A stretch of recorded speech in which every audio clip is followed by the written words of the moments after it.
Let's talk a little bit about our hip flexors, okay? So your hip flexors are these muscles here that help you to be able to flex at the hip, to be able to lift your leg, right? They also stretch out so that we can stand up, okay? Now, when we're on the bike, we are constantly tightening and shortening these hip flexor muscles. So they contract to let us bend, right? Which is totally fine, it's normal.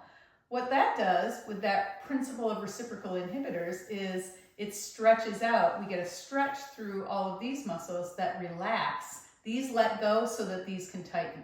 And when we're forward and when we're moving on the bike, we've got a lot going on these muscles, and these ones are just kind of along for the ride, if you will.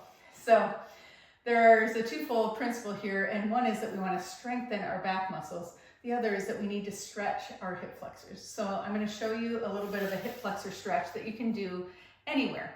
So one thing when you're on the bike is just stand up when you can at stoplights or whatever. Get up on the pegs or put your feet on the ground. Sorry, not up on the pegs at a stoplight. When you're riding, you can get up on the pegs a little bit and stretch up. When you're stopped, you can put your feet on the ground and just stand up straight. Stretch out and lengthen out through those hip flexors. Now, you also have your iliopsoas muscle. Your psoas muscle is kind of down deep.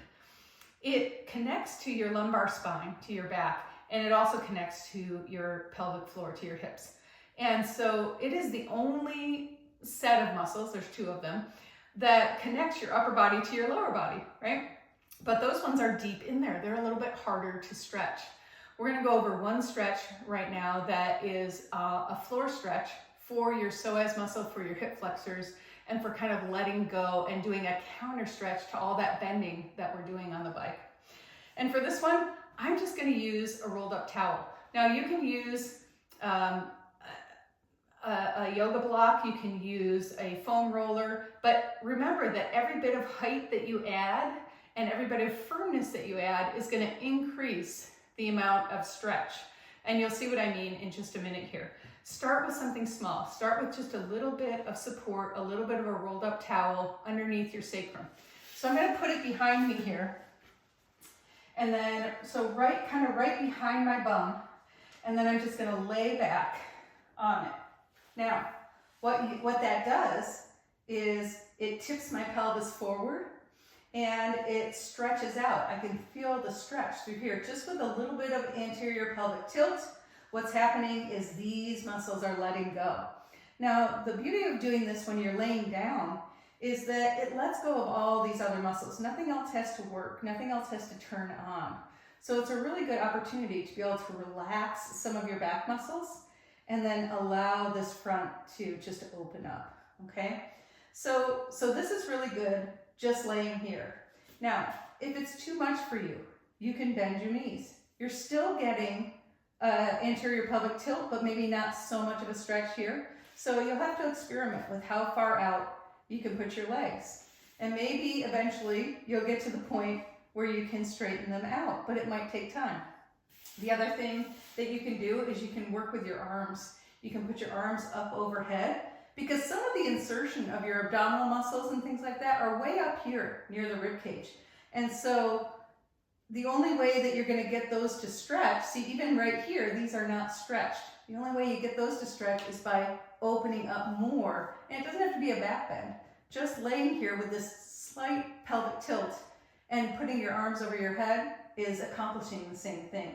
So you can work with elbows overhead or just arms resting overhead, or even out to the sides a little bit can open up through your oblique muscles and through your chest here.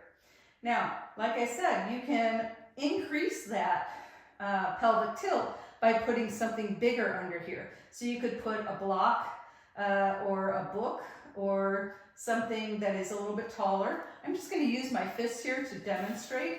But if I put my fists on top of the towel and then I reach my legs out, now I've created more of a bridge. Now I've created more of a stretch through these hip flexors, and that's going to be more intense. So start where you need to and just see if you can let go. If you can just stay like this for 3 to 5 minutes, that's perfect, you know, and the more you do this, it's going to help to counter some of that tightness and keep you from walking hunched over like you're old before your time. Okay, hopefully this has been helpful for you. I'll see you next time.